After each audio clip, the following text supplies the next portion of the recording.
Hello and Assalamu alaikum. You are watching Hum News and I am Shiraz Hasnat. Thank you very much, sir, for being with us. Today we have the Australian High Commissioner, Mr. Neil Hawkins, and his wife, the beautiful, gorgeous lady, Ms. Diane Hawkins. Thank you very much for giving us this opportunity to talk to you. First, let me just start with Mr. Hawkins. Sir, you've been to Pakistan for a very long time and you are actually playing a very vital role to create more balanced and strong relationship between Pakistan and Australia. So how do you see your term over here between how strengthening you are, making this relationship while serving over here? Thank you, Shiraz, and assalamu alaikum to all your viewers. I've been here, we've been here now over 2 years, and we've traveled around the country a lot. Lahore we've been here over three times now, and each time we come we find something new. Lahore is always very welcoming, very hospitable.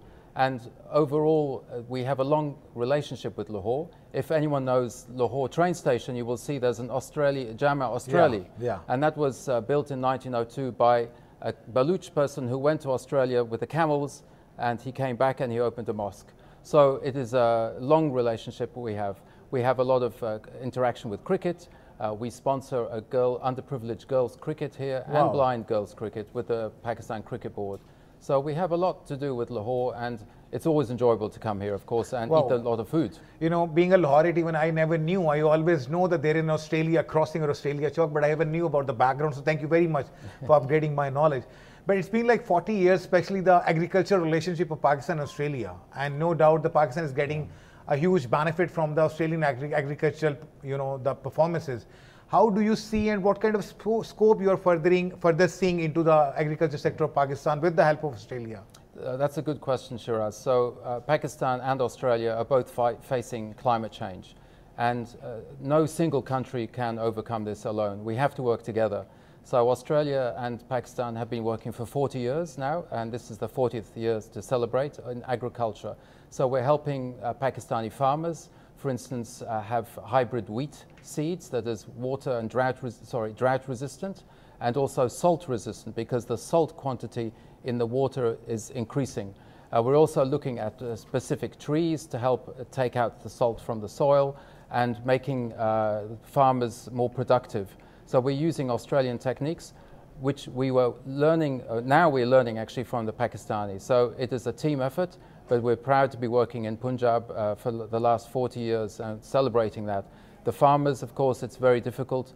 We're facing climate change, water shortages. We have to work together and we have to take steps to combat climate change as a team. Exactly, because Pakistan is among those countries which is worstly affecting from the climate change as well. And even we are still seeking some unexpected floods due to that climate. Coming about something regarding the climate which you have discussed, and let's talk something about the trade as well. The volume is not as big as it's supposed to be. So where do you see the future trade between Pakistan and Australia? Well, the trade actually has increased in 30% in the last year. Australia is selling a lot of chickpeas, so 50% of the chickpeas. So if you eat chana in the morning, it's likely that you have Australia on your table. Canola oil, a lot of the canola is also from Australia. So the trade is increasing, but we're also helping the farmers grow their own chickpeas, because it's important in Pakistan for farmers to grow more protein, because protein feeds people. So the trade is going up, and we also have a lot of Australian cows. Because the Australian cows are used to hot weather. If you bring cows from Europe, they're a bit spoiled. They like the cool weather and they don't produce. So there are many areas where we're increasing our trade, and we look forward to more investment. And we have some other investors, for instance, in mining in Balochistan. But at the moment, agriculture is our really main trade. And you just earlier mentioned about that you are also supporting the, the small girls in the cricket, and particularly the blind small girls, which is quite unique. But from a former hockey player, investing in the cricket over here where everybody is so keen, and even it's not the national game of Pakistan, it's hockey. But the people are more interested into cricket. So what you are doing for the hockey? I am supporting cricket and the blind girls cricket, and also the under-19 Pakistan girls team. MashaAllah, there's some really good players there, and we're very confident that the future for Pakistan women's cricket is really bright. I'm not a former hockey player. I still play hockey, not as good as some of my younger colleagues, but I still get on the pitch. And of course, Pakistan has a huge history in hockey. And their first gold medal in the Olympics was won in Melbourne. I'm trying to revive Pakistani hockey. encourage investment. We are working with some very committed people, my colleagues and the players.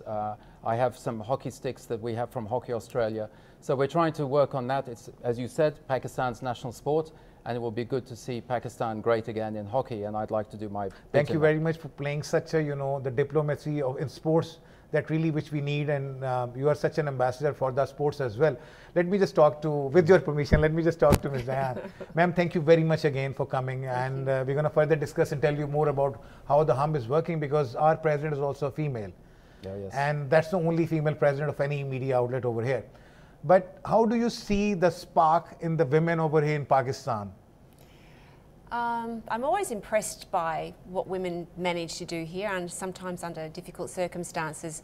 And one thing I can say, when I come to Lahore, I know I'm in Lahore because I see women on motorcycles. Wow. That I don't see elsewhere in the country. Exactly.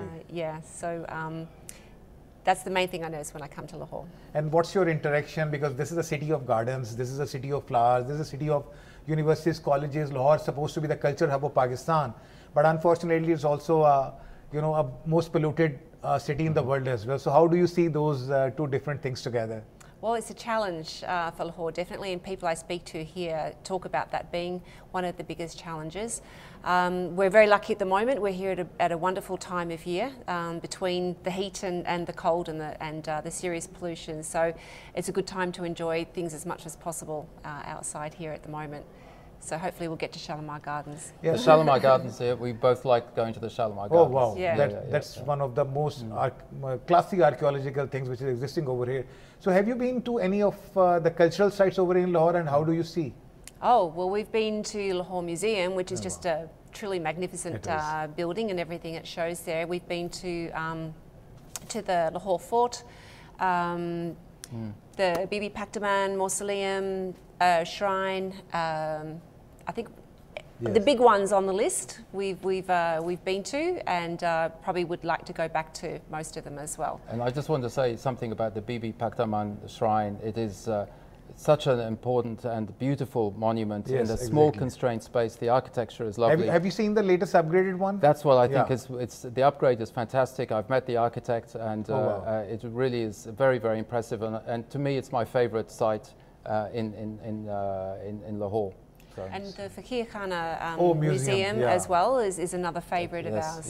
Yes. So it is a city of culture, and that it's quite a, but you guys been inside the walled city of Lahore, and when we talk. Yes, and the Badshahi Mosque, and seeing the Badshahi Mosque at night from a rooftop restaurant, you can't beat it, right? Wow, exactly, because that's actually a milestone right now for the Lahore as well, except from the Minar-e-Pakistan.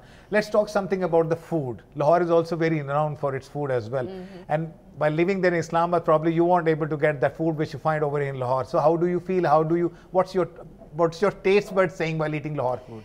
I'm still not sick of mangoes, even though we're near the end of the season. I can't get enough mangoes, I have to say, and Pakistani mangoes are really, really the best. We've eaten quite a bit of food. The one that I haven't yet tried and I've been recommended is pie, and I haven't eaten that yet. We'll try that We've tried lots of other things, but the problem with Lahori food and Pakistani food in general, it's very dangerous because it's very tasty, and then you need to do a lot of exercise. So I guess while playing dangerous. Hockey after eating hockey, pies, you have to, but you can't eat too much before you play. But the variety is great. The spice, of course, sometimes it's a bit spicy, but the variety is great. And I do like the simple, just the roti or the other breads, paratha. So the simple stuff is good, but the variety and the sweets, of course, are very good. So it's always a bit dangerous coming to Lahore because then you have to go on a diet afterwards. Yeah, we eat a lot when we come here. Yeah, but and definitely because the weather is different in Australia right now. I guess they are turning from, it's spring going on over there? That's right. Yes. And we are actually witnessing the winter over here. So how do you manage the comfort level of your traveling while traveling from that heat to winter, and from winter to heat back away? We try and avoid going from one extreme to the other where possible. We try and time our trips a little bit to avoid that. But yeah, it takes a little adaptation each end. Have you been to the Pakistani northern sides? Yes. Oh, yes. Yes, yeah. Up in Gilgit. Absolutely stunning, yeah. Hunza and Skardu, and yeah, we've done some we like hiking, so we've done some hiking around there. In fact, so definitely you guys have also gone through many of the hiking trails in Islamabad. Yes, yeah, yes. And we actually are both worked in a tourist company, so we're tour guides originally, and the potential for tourism in Pakistan is enormous. It is. Especially in the north, but also here. There's at the moment an Australian tour group in town in Lahore. Wow. And actually Diane's sister is on that group. Oh, wow. So they're going to the Wagga border. Yeah. Oh, wow. Yeah. So there's a big interest. On the weather side, there are, Pakistanis also come to Australia, and they seem to manage very well, like we come here. It's very welcoming. Even if the weather's cold, the welcoming is always warm, and we don't feel that we're actually away from our country at all. Mr. Hawkins, coming back from the lighter side to another side, very precisely the two last questions. Number one is about the Pakistani students, because we have seen there were some, cut on the students' enrollment over there in the universities, which I guess have been open right now. But can you please clarify something for our viewers, that what is the status of the Pakistani student enrollment in Australian universities? So we have about 100,000 Pakistani Australians and about 18,000 Pakistanis studying in Australia. We have scholarships for Australians, for Pakistanis to study in their postgraduate every year. Them and their families come over for 2 or 3 years, and we have short courses as well. So the Pakistani education, they're always, what I hear from the universities, are very impressed with Pakistani students, and we continue to welcome Pakistani students. However, in Australia, after COVID, we had over 500,000 students from across the world come in, and now there is problems with housing. So the government has reduced across the board, not just Pakistan, but all foreign students temporarily until we are able to resolve the problems, and then we will hope that the student numbers will go up again. But we've had to reduce them temporarily because of the numbers. We're only 26 million people, so 2 Lahores make up Australia, essentially. So it doesn't take very much for us to be under pressure with our housing. So we look forward to Pakistani students coming again. They're still coming, but at slightly smaller numbers. It is. And secondly, Australia is one of the biggest supporter of illegal migration as well. They are really curbing it. There are a lot of campaigns which we witnessed earlier where they were requesting people not to use that illegal ways to be there in Australia as well. What is the status right now, and what messages you have for those illegal people who really want to go to Australia while using those illegal means? Unfortunately, human traffickers prey on people's vulnerabilities. So they promise things they cannot deliver. Families get into debt here in Pakistan.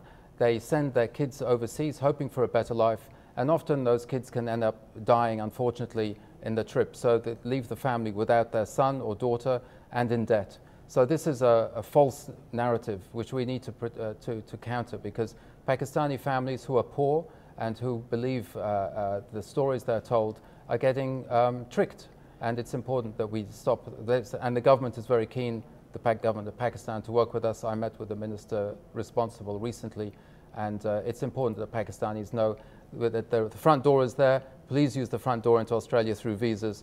Don't try and come through the back door or through illegal means, because you may lose your life and leave your family in debt.